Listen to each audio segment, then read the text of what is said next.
Hello and welcome to Rocket League patch notes version 1.05. Suddenly it appeared, thanks to Cookie, he gave me a heads up and now we can look what 1.05 has to offer. So first we have new antennas, again, and we have a lot of community flags, including Angry Army, Ammunition, The Attack, EMD1, ESL, Itme JP, MLG, Razer, Saudi Gamer, and Serious Gaming. Also they added video games, Chivalry Agatha Knights and Chivalry Mason Order. Also they added a bunch of new country flags, which I will not read this time, but you can see them here. Coming to some of the new features we have for online play, they added Find New Match option to Ranked Endgame screen. That's a pretty good option indeed. Before that, after completing a ranked match, you had to back out to the main menu. If you were in a party with one or two friends, all of you had to back out to the menu screen again. And this time you can continue searching in the post-match lobby. PC players are now able to filter PlayStation 4 players out of matchmaking search. This doesn't really have a reason, but if you just prefer to play against people who can read your chat because sometimes you're more talkative, and I'm not meaning like the insulting way, but you just want to say more than just what Quick Chat has to offer, then now you are able to filter out PS4 players as a PC player. PS4 players could filter out PC players at launch. Regarding ranked season 1 now has officially begun and all the leaderboards have been reset. The solo standard 3v3 ranked playlist has been re-added, which means there is now separated queues for 3v3s. So we have solo 3v3, so the lobby should consist only of random players, and team ranked for teams, obviously. Season rankings are now based on rank points. That's interesting. Rank points are gained or lost based on player skill rating, teammate skill and the opponent's skill, like the preseason rating. Kind of confusing with what stands in the brackets like the preseason rating. So is the rating still the same? I didn't understand that quite well. Rank points change consistently throughout the season, unlike the preseason skill rating, which changed less and less the more games that were played. And this was indeed a big problem. I can give you an example. When Hoji and I played 2v2 ranked, I wrote down when we lost or when we won and how many points we gained. And in conclusion, I can tell you, for example, we started with a rating of 1403 and we lost the match and lost 10 points. And then we won 20 matches in a row.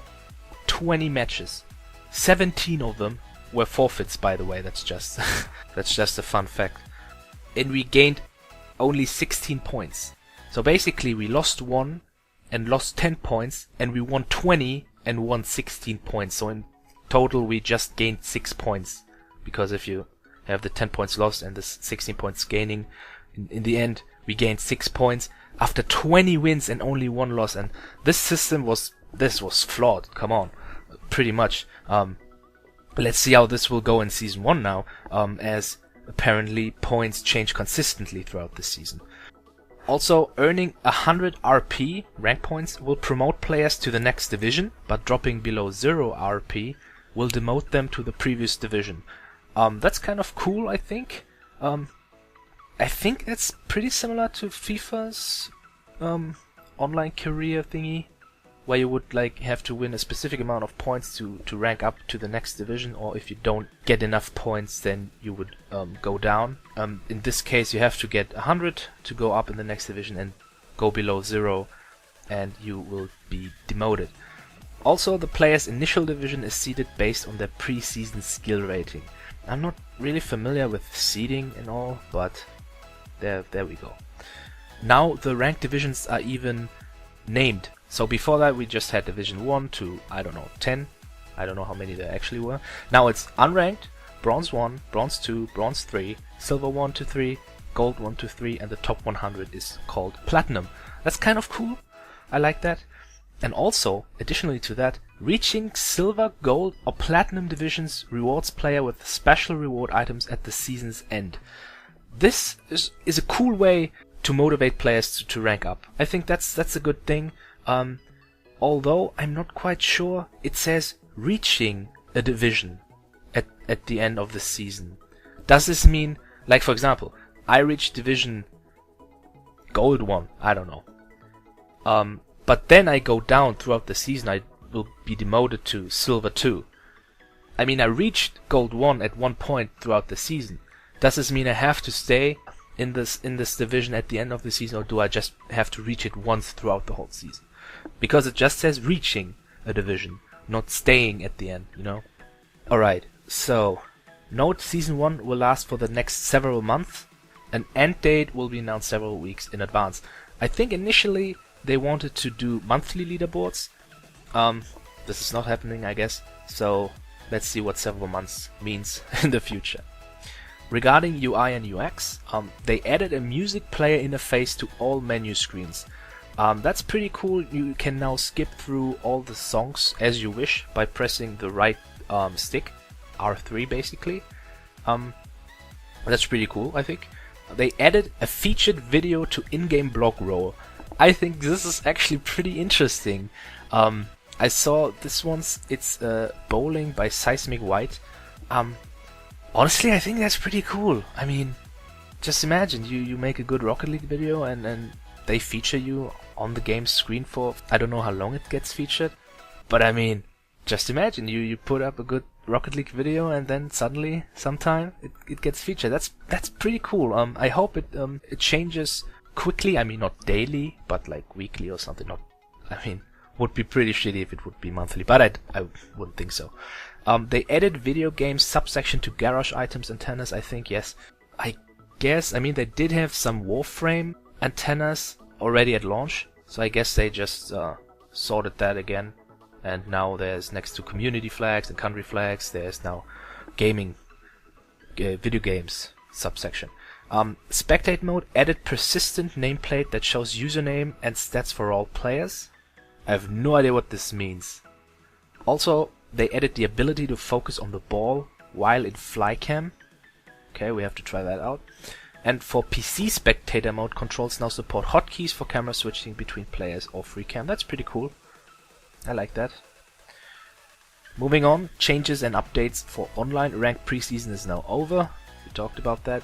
They improved the overall connection reliability. Okay, now, big one. Arena Utopia Coliseum. Daylight has been changed to earlier in the day. That's pretty funny. Instead of, I mean, getting rid of the bloom effect or just making it darker, they just changed the time basically. That's pretty interesting. I have to test this out. Overall lighting effects and ambience have been improved. That's very important. Level boundaries are now more clearly defined. That's also a big one. Added new arcs around the outside of the playing field because it looks cool. I like that. Player start positions and boost placements have been standardized to match other maps. That's also interesting. I mean, Urban also has different placements for the boosts. So is it like Urban or like other maps?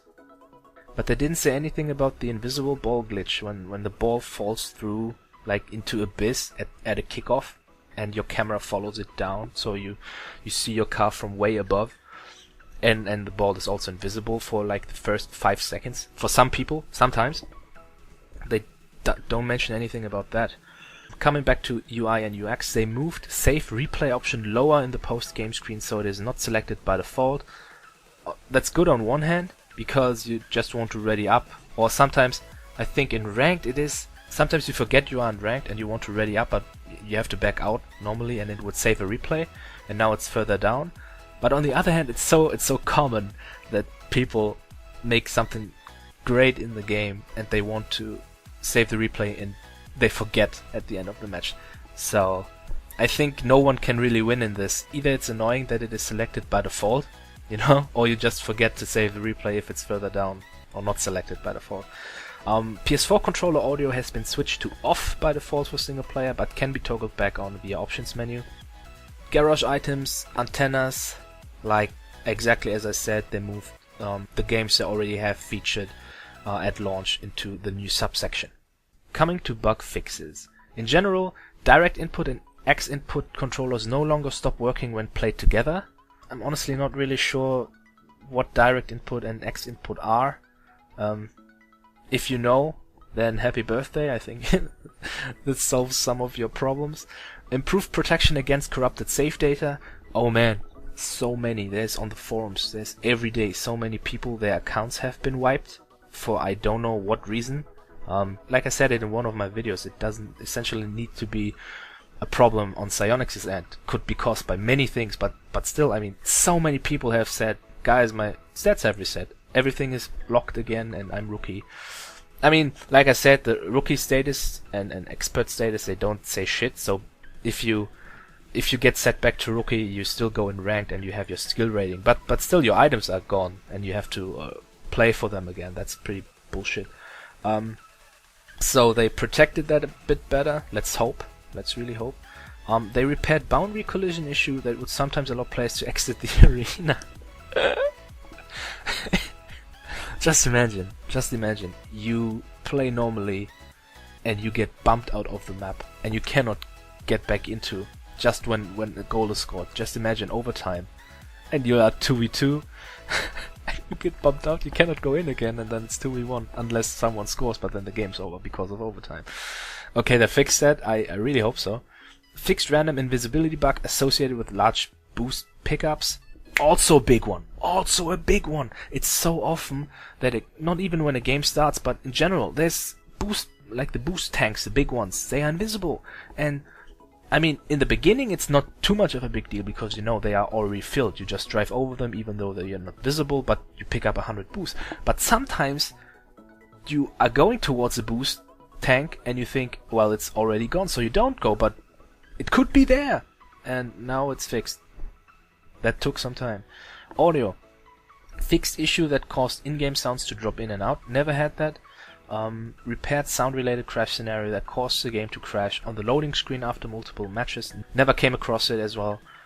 Maps Utopia Coliseum. Fixed issue that would sometimes allow the ball to fall through the bottom of the map. Like I said, that's basically the invisible bug. Because when the ball falls down into Abyss, it's still like at the kickoff but invisible. So I guess there's like maybe 2 balls or something. And this is fixed, finally.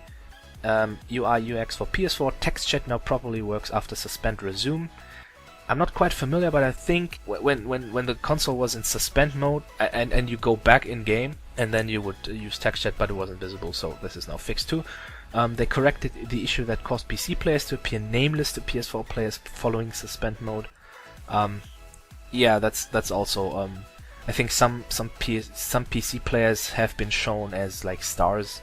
The name was just stars, caused by the suspend mode. That's fixed. That's cool.